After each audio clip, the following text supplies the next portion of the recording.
Fluffy, the dog, and Coco, the cat, were the best of friends. They were inseparable, always seen together, whether they were playing or just lounging around. They lived on a small country farm filled with the sounds of mooing cows and crowing roosters. The farm was their playground, a place where they could roam freely and enjoy the simple pleasures of life. Woof! I love chasing butterflies in the fields. It's my favorite thing to do, especially on sunny days when the butterflies are out in full force. Fluffy, with his wagging tail and playful bark, loved to chase butterflies in the fields. He would run and jump, trying to catch them, his joy evident in every movement. Coco, with her sleek black fur and bright green eyes, preferred to bask in the warm sunshine. She would find the perfect sunny spot and stretch out, soaking up the warmth and purring contentedly. Nothing beats the warmth of the sun. It's the best feeling in the world, lying here with Fluffy by my side. Despite their differences, they shared a bond of friendship that was as strong as the old oak tree standing tall in the farmyard. They would often sit under its shade, enjoying each other's company. Every day was an adventure for Fluffy and Coco. They would run through the fields, play hide and seek, and discover new places on the farm. They explored the barn, chased mischievous mice, and even made friends with the grumpy old goat, Geraldine. Geraldine might have been grumpy, but she had a soft spot for Fluffy and Coco. But their favorite time of day was always the evening.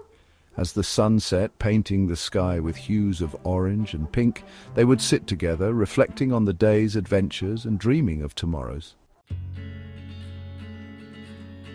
As the sun began to set, casting long shadows across the farmyard, Fluffy and Coco would meet under the old oak tree. This was their favorite spot, a place where they felt safe and happy, surrounded by the beauty of nature. The sky would be ablaze with colors, a beautiful mix of orange, pink, and purple. It was a sight that never failed to amaze them, filling their hearts with joy and wonder. It was the perfect time for the two friends to play.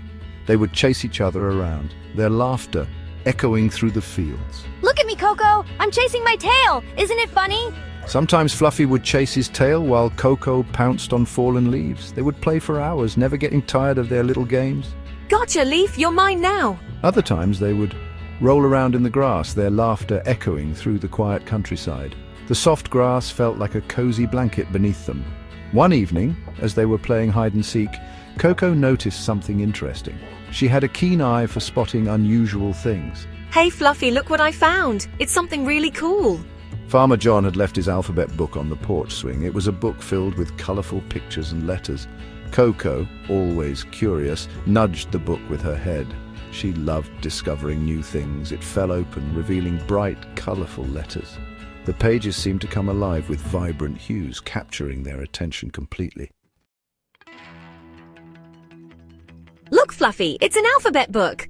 Coco exclaimed, her eyes wide with excitement. Fluffy tilted his head, his tail wagging curiously. He had seen Farmer John reading from it, but he never understood what all those strange shapes meant. That's A. A is for apple. Coco, always the smarter one, started pointing at the letters with her paw. Fluffy barked excitedly. I know what an apple is. And so began Fluffy and Coco's alphabet adventures. Every evening they would sit together under the old oak tree, learning a new letter from Farmer John's book.